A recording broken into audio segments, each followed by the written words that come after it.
Hello students, कैसे हैं आप सभी। मैं दिग्विजय फिर से स्वागत करता हूं आपका स्कोर हाई क्लासेस के यूट्यूब चैनल पर। आज हम क्लास 10 मैथमेटिक्स से आप लोगों के लिए बहुत ही इंपॉर्टेंट चैप्टर, बहुत ही इंपॉर्टेंट टॉपिक के साथ लेकर के आ गए हैं। इस चैप्टर का नाम है ट्रिग्नोमेट्री और ट्रिग्नोमेट्री के अंदर हम यहां से पढ़ेंगे एक राइट एंगल ट्राइंगल की प्रॉपर्टी, जिसके अंदर हम राइट एंगल ट्राइंगल की साइड्स और एंगल्स का पता लगा सकते हैं। बस केवल उन साइड्स का रेशियो करके ही एंगल का पता लगा सकते हैं। होप सो आप लोग यहां से एंजॉय कर रहे होंगे। बहुत ही इजी चैप्टर है, बहुत ही आसान चैप्टर है। इसका इंट्रोडक्शन जो है वो बहुत आसान है, केवल राइट एंगल ट्राइंगल बेस है। तो आ जाइए बात करते हैं यहां से इसके अंदर हमें क्या क्या चीजें सीखनी है और किस किस टाइप के क्वेश्चंस यहां से प्रीवियस ईयर में पूछे गए हैं 10th क्लास के बच्चों, तो उनकी भी बात हम यहां से करेंगे। तो शुरुआत करते हैं। सबसे पहले जो हमारे पास मटेरियल रेडी है वो हमें क्या कहना चाह रहा है, वो हमें कहना चाह रहा है कि भैया हम यहां से ट्रिग्नोमेट्री सीखने के बाद हमारे पास हम ये सीख जाएंगे कि भैया जो मिसिंग साइड्स है राइट एंगल ट्राइंगल में, उनको कैसे पता किया जाए। जो मिसिंग साइड्स है राइट एंगल ट्राइंगल में उनको कैसे पता किया जाए, ये बात हम यहां से सीख जाएंगे। लेकिन हमारे पास यहां से कुछ रूल रहेगा, वो है पीबीपी अपॉन एचएचबी। इसकी बात हम बाद में करेंगे, लेकिन मैं आपको बता देता हूं कि जो हमारा लर्निंग आउटकम निकल करके आएगा इस वीडियो लेक्चर के बाद, वो ये होगा कि हम किसी भी राइट एंगल ट्राइंगल में ट्रिग्नोमेट्री रूल्स या ट्रिग्नोमेट्रिक रेशियोज के बारे में जान जाएंगे। ये एक रूल है, इस रूल की फुल फॉर्म और इस रूल का पूरी अंडरस्टैंडिंग मैं आप लोगों को देने जा रहा हूं। तो बात करते हैं यहां से हम, जो इसके अंदर नेक्स्ट स्लाइड हमारे पास है उसकी बात करते हैं।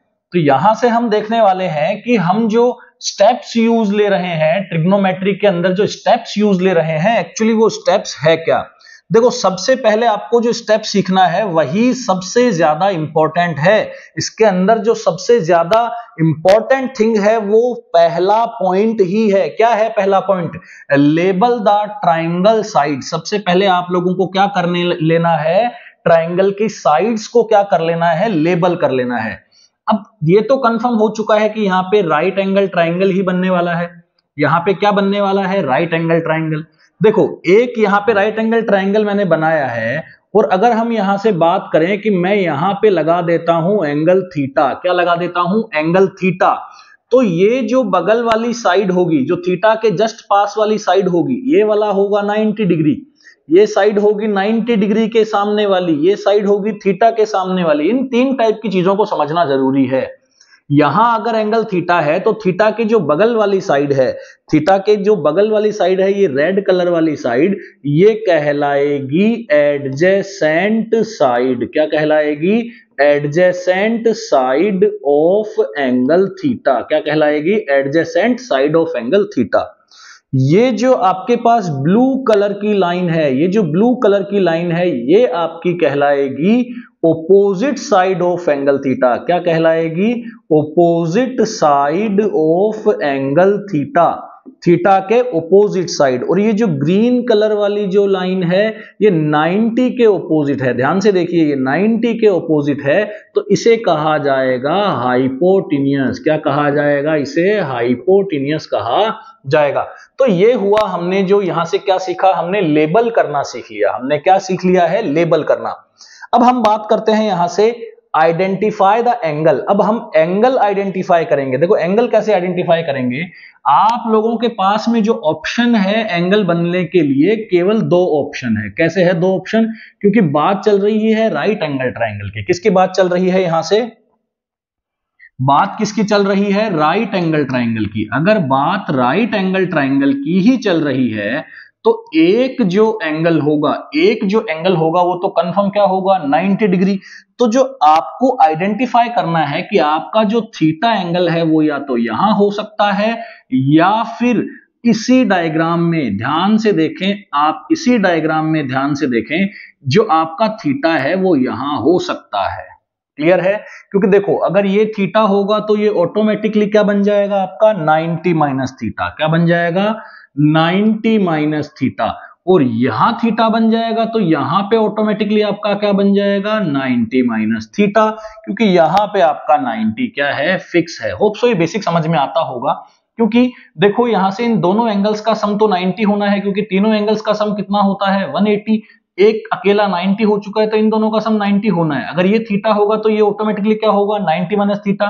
अगर ये थीटा हो जाएगा तो ये वाला एंगल क्या हो जाएगा यहां से 90 माइनस थीटा। ठीक है, तो बोला है कि आइडेंटिफाई द एंगल, मतलब एंगल को आइडेंटिफाई करना है कि आपका एंगल यहां पे बन रहा है या यहां पे बन रहा है।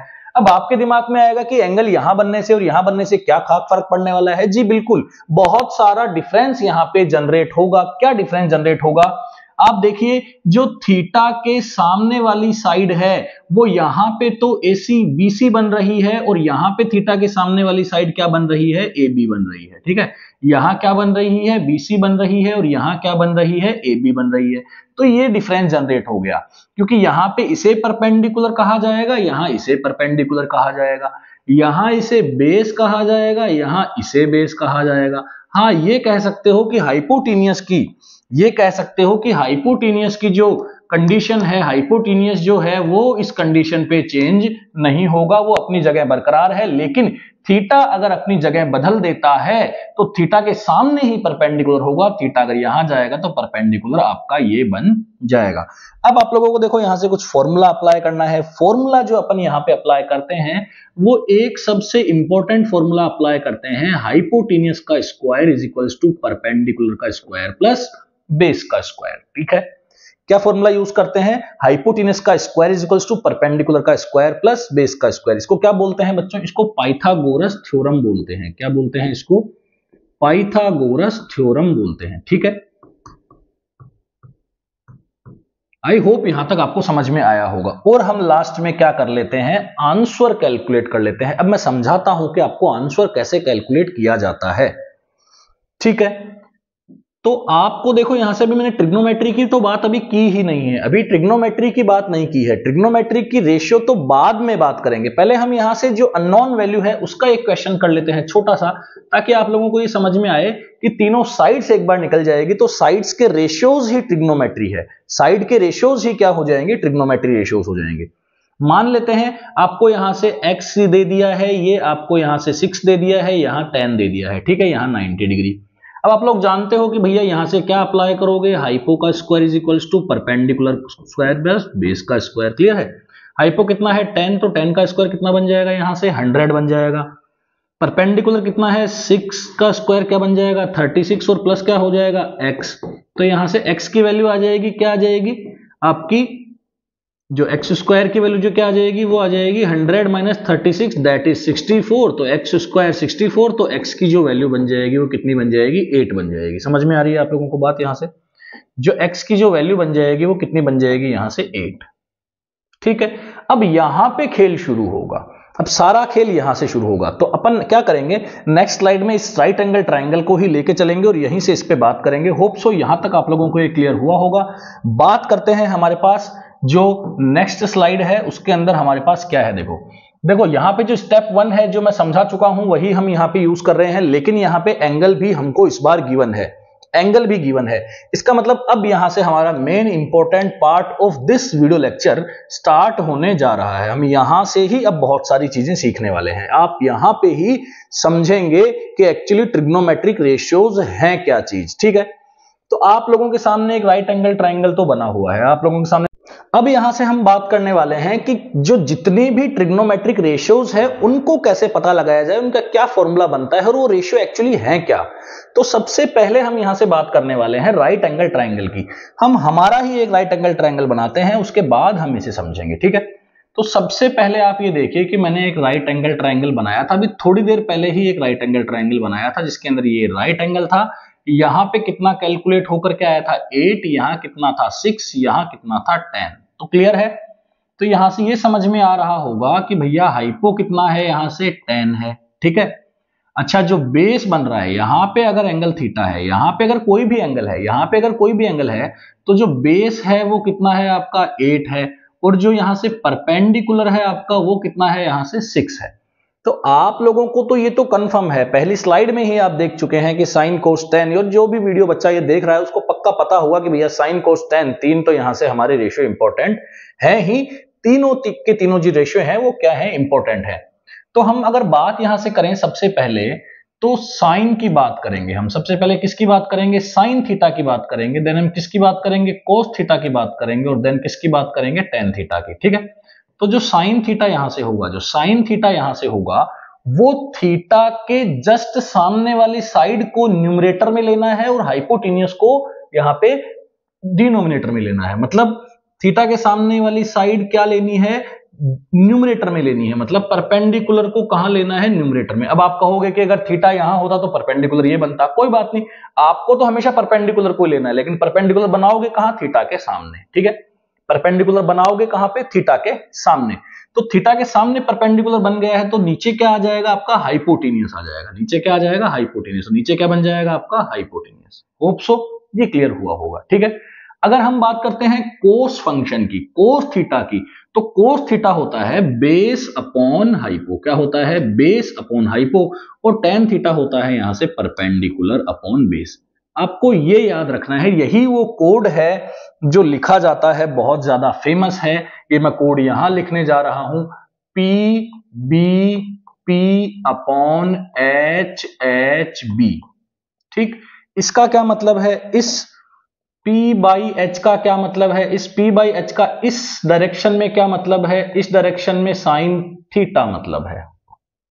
ठीक है, अगर मैं यहां से बात करूं बेस अपॉन हाइपो का, यहां से इस डायरेक्शन में, नीचे वाले डायरेक्शन में क्या मतलब है? तो कोस थीटा से मतलब है। और अगर मैं यहां से इस डायरेक्शन की बात करूं कि ये जो परपेंडिकुलर अपॉन बेस है वो इस डायरेक्शन में क्या मीनिंग देता है? इस डायरेक्शन में वो क्या मीनिंग देगा? आपको टेन थीटा की मीनिंग देगा। होप सो यहां से आपको साइन थीटा, कोस थीटा और टेन थीटा तीनों के रेशियो याद हो गए होंगे। अगर आपको इतना हो चुका है, अगर आपको इतना याद यहां से हो चुका है, तो आप इसका रेसिप्रोकल भी देखिए। आप इसका यहां से रेसिप्रोकल भी देख सकते हैं। तो रेसिप्रोकल देखने के लिए हम यहां यूज कर लेते हैं, बात करते हैं यहां के इसके रेसिप्रोकल की। बहुत इंपॉर्टेंट है रेसिप्रोकल देखना, रेसिप्रोकल देखना बहुत ज्यादा इंपॉर्टेंट है। तो यहां से जो रेसिप्रोकल होगा, जो साइन का जो रेसिप्रोकल होगा, जो साइन थीटा का जो रेसिप्रोकल होगा, वो क्या होगा? यहां से कोसेक थीटा होगा। क्या होगा? Cosec theta. इसका मतलब जब आप कोसेक थीटा बनाओगे तो आप प्रोसेस को इस डायरेक्शन में फॉलो करोगे, मतलब हाइपो अपॉन परपेंडिकुलर। कैसे फॉलो करोगे? Hypo upon perpendicular. अब आप सोच रहे होगे कि मेरे को क्या सब कुछ इतना याद रखना है? जी नहीं, आपको केवल तीन याद रखना है, perpendicular upon hypo, base upon hypo और परपेंडिकुलर अपॉन बेस। तभी इसको बोलते हैं पीबीपी अपॉन एचएचबी। अगर ये याद रहेगा तो आप कोई भी रेशियो हो वो कैलकुलेट कर सकते हैं। तो रेसिप्रोकल में बात चल रही है साइन की, अब रेसिप्रोकल में बात चलेगी कोस थीटा की। तो जो कोस थीटा होता है उसका रेसिप्रोकल जो होगा वो क्या होगा? Sec theta. और ऐसे ही जो टेन थीटा है उसका रेसिप्रोकल क्या होगा? यहां से कोट थीटा। होप सो यहां तक आपको समझ में आया होगा। ये आपका क्या बन जाएगा? रेसिप्रोकल से हाइपो अपॉन बेस बन जाएगा। और ये वाला जो आपका रेसिप्रोकल से क्या बन जाएगा? ये बन जाएगा बेस अपॉन परपेंडिकुलर। ठीक है, बात करते हैं यहां से जो हमारे पास ये क्वेश्चन है, इस क्वेश्चन को कैसे सॉल्व किया जाए। अब इतना नॉलेज हमने ले लिया है, कितना नॉलेज ले लिया है? हमने ये ले लिया है भैया कि P B P upon H H B में हमने ये ले लिया है कि यहां से ये क्या बनेगा? साइन बनेगा। ये क्या बनेगा? यहां से कॉस बनेगा। और ये क्या बनेगा? यहां से टेन बनेगा। ठीक है, तो हम यहां से इसी का यूज करेंगे, हम यहां से इसी का यूज करेंगे। और इस क्वेश्चन को देखो कैसे सॉल्व करते हैं। अब यहां से x मान लो हमको पता करनी है, मान लेते हैं हमें x पता करनी है। ठीक है, x भी पता कर लेंगे, y इसको ले लो, हम y भी पता कर सकते हैं। ठीक है, ये हमारे पास है और एक एंगल है, तो हम ये भी पता कर सकते हैं, ये भी पता कर सकते हैं, सब कुछ पता हो जाएगा। ठीक है, चीजें कितनी है टोटल? 1 2 3 4। गिवन कितनी रहेगी? कोई दो। एंगल के साथ में कोई एक साइड दे दे, काम हो जाएगा। एंगल के साथ में कोई एक साइड दे दे, काम हो जाएगा। या फिर दो साइड दे दे, दो साइड दे दे तो एंगल भी निकल जाएगा और ये भी निकल जाएगी। मतलब चीजें कितनी है भैया? 4 है। दो देगा तो दो पूछेगा। मान लेते हैं इसने एक ही पूछी है, अगर दोनों पूछा दोनों भी कैलकुलेट हो सकती थी। कैसे कैलकुलेट होगी? कैसे? ध्यान से देखेंगे, बिल्कुल इजी रहे। देखो कैसे कैलकुलेट होती है यहां से। तो आपको ये देखना है कि अभी अभी आपने क्या पढ़ा है, अभी अभी आपने पढ़ा है कि भैया जो साइन थीटा होता है, जो साइन होता है, साइन क्या होता है? परपेंडिकुलर और हाइपो। अब आपका दिमाग यहां तो जाएगा नहीं, शुरू शुरू में तो यहीं जाएगा, भाई परपेंडिकुलर गिवन है, थीटा के सामने वाला परपेंडिकुलर होता है, ये गिवन है, तो यहीं पे दिमाग जाएगा। तो आप लिखेंगे भैया साइन में थीटा, साइन में थीटा, थीटा की जगह क्या लिखेंगे 30, साइन में क्या लिखेंगे 30, ठीक है। अच्छा बता देता हूं कि साइन 30 की जो वैल्यू होती है वो कितनी होती है 1/2। आप कहोगे साइन 30 की वैल्यू 1/2 कहां से आई, ये भी आपको प्रूव करके बताएंगे। इस पे एक सेपरेट वीडियो लेक्चर बनाया जाएगा, उसमें आप लोगों को 5 से 7 मिनट में मैं समझा दूंगा कि साइन 30 की जो वैल्यू है वो 1/2 ही क्यों होती है, ठीक है। फिलहाल आप इसे देखिए, तो परपेंडिकुलर कितना होगा, यहां से 15 होगा, और जो हाइपो है वो कितना है, यहां से x है। होप सो यहां तक समझ में आया होगा। परपेंडिकुलर अपॉन हाइपो मैंने किया है साइन 30 के इक्वल। साइन 30 की वैल्यू कितनी है 1/2, ये यहां से क्या आ गया 15/x, क्रॉस मल्टीप्लाई कर दिया तो x की वैल्यू यहां से क्या आ चुकी है 30 आ चुकी है। x की वैल्यू क्या आ चुकी है 30 आ चुकी है। क्लियर, समझ में आ रहा है। चलो अब ये x निकल चुका है, x निकल चुका है 30, तो आपके दिमाग में आएगा अब तो हम पाइथागोरस लगा करके ये y निकाल लेंगे।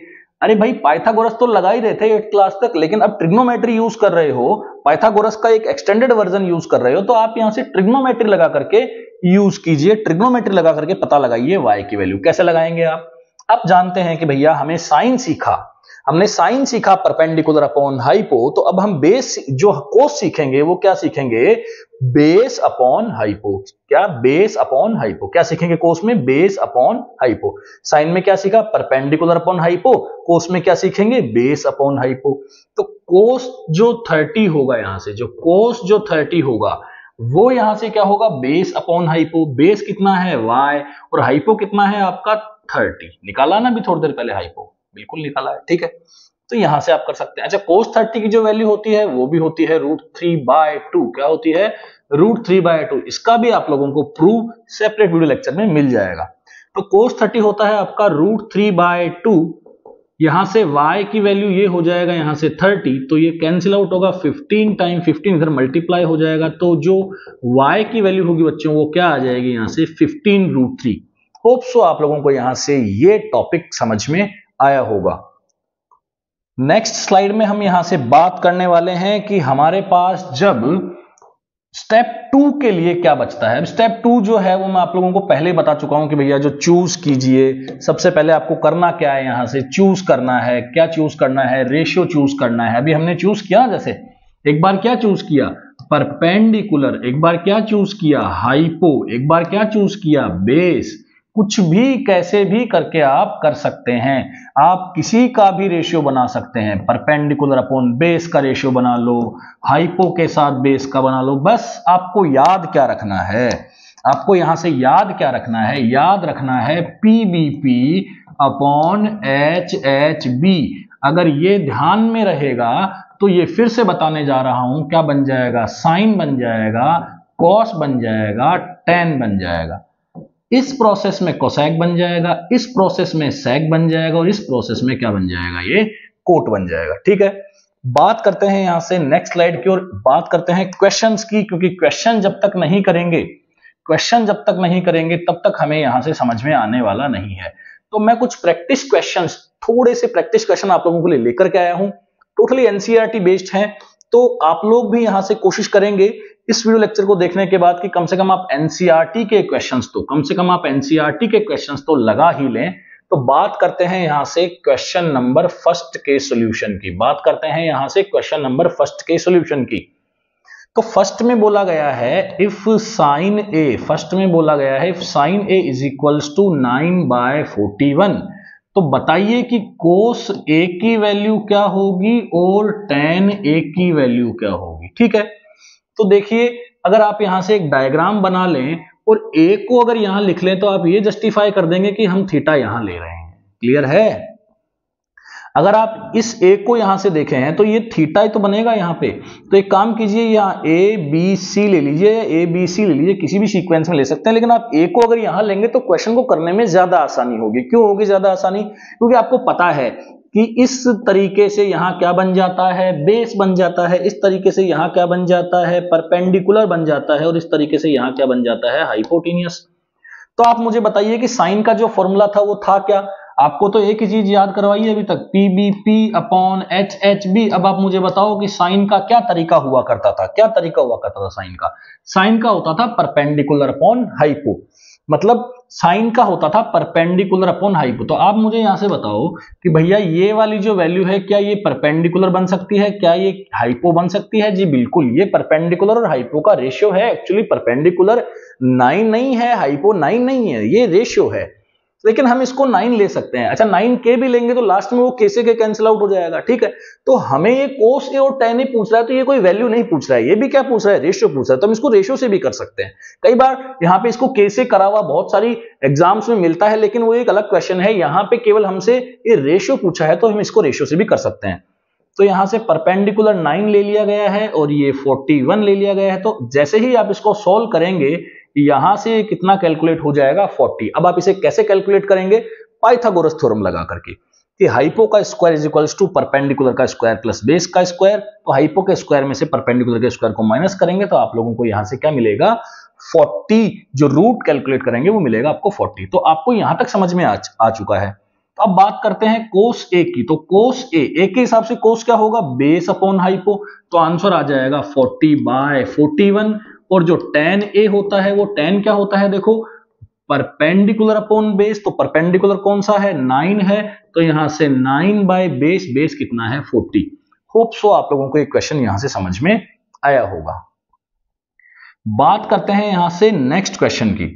बात करते हैं यहां से बच्चों नेक्स्ट क्वेश्चन की। तो नेक्स्ट क्वेश्चन में क्या गिवन है? नेक्स्ट क्वेश्चन में आपको गिवन है 15 कोट ए इक्वल 8 है। कितना है? 15 कोट ए इक्वल 8 गिवन है। देखो यहां से 15 कोट ए इक्वल 8 गिवन है। बोल रहा है साइन ए और सेक ए बताओ। बोल रहा है साइन ए एंड सेक ए बताओ। ठीक है, बहुत ही आसान है। कैसे है? बहुत आसान। देखो भैया कोट ए की वैल्यू ऑटोमेटिकली क्या बन जाएगी? 8/15। अब कोट का क्या ज्ञान था? बार बार ये पीबीपी बाई एचएचबी अगर लिख लेंगे तो आपको भी याद हो जाएगा। तो कोट का क्या ज्ञान था? कोट का ज्ञान था नीचे, क्योंकि वो tan का क्या था? tan का क्या था? वो रेसिप्रोकल था। tan का क्या था? वो रेसिप्रोकल। तो कोट था tan का रेसिप्रोकल। तो क्या होगा? Base upon perpendicular. मतलब ये भाई साहब क्या बनने जा रहे हैं? बेस बनने जा रहे हैं। और ये भाई साहब क्या बनने जा रहे हैं? परपेंडिकुलर बनने जा रहे हैं। क्लियर है? बेस अपॉन परपेंडिकुलर ही कोट होता है। ठीक है, तो यहां से जैसे ही हम बात करेंगे तो सबसे पहले हम ए को टारगेट करेंगे। और ए को कहां लिखेंगे? यहां, क्योंकि इसके हिसाब से ये बेस और ये परपेंडिकुलर ये हाइपो है। क्योंकि ये ए यहां पहुंचा दोगे तो आप इसे परपेंडिकुलर ले बैठोगे, आप इसे बेस ले बैठोगे, ये गलत हो जाएगा। ठीक है, तो ये एबीसी चलता रहता है, यहाँ पे कोई दिक्कत नहीं है।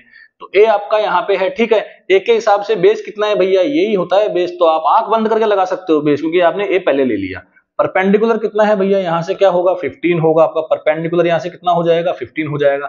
जैसे ही आप इस सिस्टम को कैलकुलेट करेंगे ये आपका आने वाला है 17। अब आप कर सकते हैं। क्लियर है? ये आपके आने वाला है 17। तो बात चलेगी किसकी? साइन ए की बात चलेगी। किसकी बात चलेगी? साइन ए की। साइन क्या होता है? Perpendicular upon hypo. तो परपेंडिकुलर कितना? 15, हाइपो कितना? 17। तो यहां से आंसर आएगा 15/17। बात चल रही है सेक की। सेक को देख के घबराने की कोई जरूरत नहीं है। सेक क्या होता है? कोस का रेसिप्रोकल। सेक क्या होता है बच्चों? कोस का रेसिप्रोकल। कोस का जब रेसिप्रोकल किया जाता है, कोस का जब रेसिप्रोकल किया जाता है तो क्या आता है? सेक आता है। तो सेक क्या होगा? Hypo upon base. क्या होगा? Hypo upon base. हाइपो कितना है यहां से? 17 और बेस कितना है यहां से? 8। होप सो ये क्वेश्चन भी आप लोगों को क्लियर हो गया होगा। बात करते हैं नेक्स्ट क्वेश्चन की। नेक्स्ट क्वेश्चन में यहां से बोला गया है कि जो ट्राइंगल PQR है राइट एंगल है Q पे। जो ट्राइंगल PQR है वो राइट एंगल है Q पे। तो देखते हैं, सबसे पहले ट्राइंगल की फोटो बनाते हैं। ट्राइंगल की फोटो बनाते हैं तो ट्राइंगल में कंडीशन दे दी है कि जो Q है वो राइट एंगल पे। तो Q यहां लेना है, विचार करेंगे PQR लेना है या PQR लेना है, बात की बात है।